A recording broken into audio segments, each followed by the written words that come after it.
Hello दोस्तों, welcome. आज हम एक बहुत ही इंपॉर्टेंट अपडेट डिस्कस करने वाले हैं, खास करके एसएससी फेज 14 के एस्पिरेंट्स के लिए। एक ज़रूरी कैंसलेशन नोटिस आया है और हम इसको डिटेल में समझेंगे कि इसका आपके लिए क्या मतलब है। तो ये देखिए, ये है वो ऑफिशियल नोटिस जो स्टाफ सिलेक्शन कमीशन ने 20 अप्रैल 2006 को जारी किया है। देखने में तो सिंपल सा डॉक्यूमेंट लग रहा है, लेकिन इसके अंदर की इन्फॉर्मेशन बहुत ही क्रूशल है। तो चलिए देखते हैं कि इसमें आखिर लिखा क्या है। तो वाइटिस की जो सबसे बड़ी खबर है वो ये है कि फेज 14 2026 के अंडर कुछ पोस्ट्स ऑफिशियली कैंसिल कर दी गई हैं। अगर आपने इनमें से किसी भी पोस्ट के लिए अप्लाई किया था तो आपको ये वीडियो बहुत ध्यान से देखना होगा। तो पहले सेक्शन में हम नोटिस की ऑफिशियल लैंग्वेज को देखेंगे ताकि हमें साफ साफ पता चल जाए कि डॉक्यूमेंट कहना क्या चाहता है।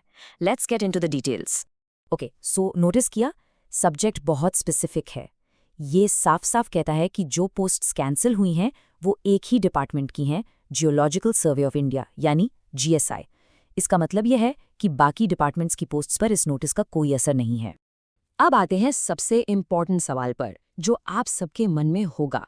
आखिर कौन सी पोस्ट्स कैंसिल हुई हैं? हम अब रीजन वाइज पूरी लिस्ट देखेंगे, तो आप अपना पोस्ट कोड ध्यान से चेक करना।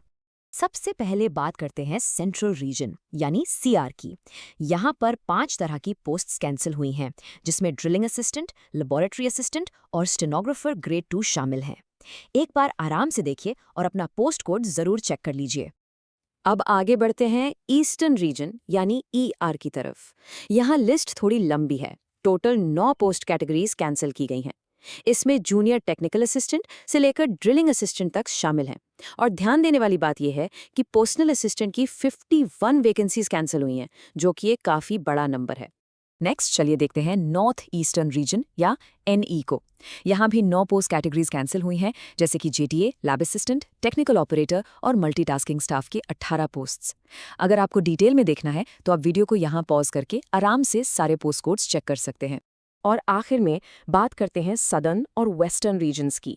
सदर्न रीजन में 9 तरह की पोस्ट कैंसिल हुई हैं, जेटीए और स्टोर्स क्लर्क को मिला के। और वेस्टर्न रीजन में मल्टीटास्किंग स्टाफ की 25 वैकेंसीज को विड्रॉ कर लिया गया है। तो कुल मिला के 33 अलग अलग पोस्ट कैटेगरीज कैंसिल हुई हैं। तो अब जब हमें ये पता चल गया है कि कौन सी पोस्ट कैंसिल हुई हैं, सबके दिमाग में एक ही सवाल है, क्यों? आखिर ये वैकेंसीज कैंसिल हुई क्यों? चलिए इसका जवाब नोटिस में ही ढूंढते हैं। बिल्कुल सही, सबसे बड़ा सवाल यही है। इतनी सारी वैकेंसीज, इतने सारे एस्पिरेंट्स की उम्मीदें अचानक से कैंसिल क्यों हो गई? ऑफिशियल रीजन क्या है इसके पीछे? नोटिस में रीजन बिल्कुल साफ लिखा है। कैंसलेशन हुई है due to withdrawal of vacancies by the user department, geological survey of India. आसान शब्दों में जीएसआई ने एसएससी को बता दिया कि अब वो इन पोस्ट पर भर्ती नहीं करना चाहते। ये सब जानने के बाद अब आते हैं सबसे प्रैक्टिकल सवाल पर। अगर आपकी पोस्ट कैंसिल हो गई है तो अब आपको आगे क्या करना चाहिए? चलिए देखते हैं कि आगे का रास्ता क्या है। यहाँ एक चीज समझना बहुत जरूरी है। एसएससी का काम सिर्फ एग्जाम कंडक्ट कराना और कैंडिडेट्स को सेलेक्ट करना है। वैकेंसीज निकालने या कैंसिल करने का डिसीजन उस डिपार्टमेंट का होता है जहां भर्ती होनी है, जिसे यूजर डिपार्टमेंट कहते हैं। इस केस में जीएसआई ने वैकेंसीज वापस ली हैं, इसमें एसएससी का कोई रोल नहीं है। इसका सीधा सा मतलब ये है कि इस कैंसिलेशन के बारे में एसएससी से कंप्लेन या पूछताछ करने का कोई फायदा नहीं होगा, क्योंकि ये डिसीजन उनका था ही नहीं। तो फिर सही तरीका क्या है?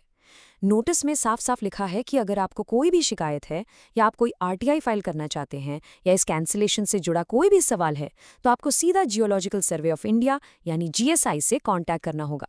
सारे जवाब आपको वहीं से मिलेंगे। चलिए पूरे नोटिस को 3 सिंपल पॉइंट्स में समराइज करते हैं। पहला, जो 33 पोस्ट कैटेगरीज कैंसिल हुई हैं वो सब जीएसआई की हैं। दूसरा, इस कैंसिलेशन के लिए एसएससी जिम्मेदार नहीं है। और तीसरा, इस इशू से रिलेटेड कोई भी बात आपको डायरेक्ट जीएसआई से ही करनी होगी। माना कि ये खबर थोड़ी डिसअपॉइंटिंग जरूर है, लेकिन प्रेपरेशन यही नहीं रुकती। तो इस अपडेट के बाद अब आपका अगला प्लान क्या है? आप अपनी एनर्जी और फोकस अब कहाँ लगाने वाले हैं? आगे की सोचना ही बेस्ट स्ट्रैटेजी है। अगर आपको ये वीडियो हेल्पफुल लगा हो तो प्लीज़ लाइक, शेयर और चैनल को सब्सक्राइब करना मत भूलना। सारे पीडीएफ्स के लिए मेरा टेलीग्राम चैनल ज्वाइन करें, लिंक डिस्क्रिप्शन में है।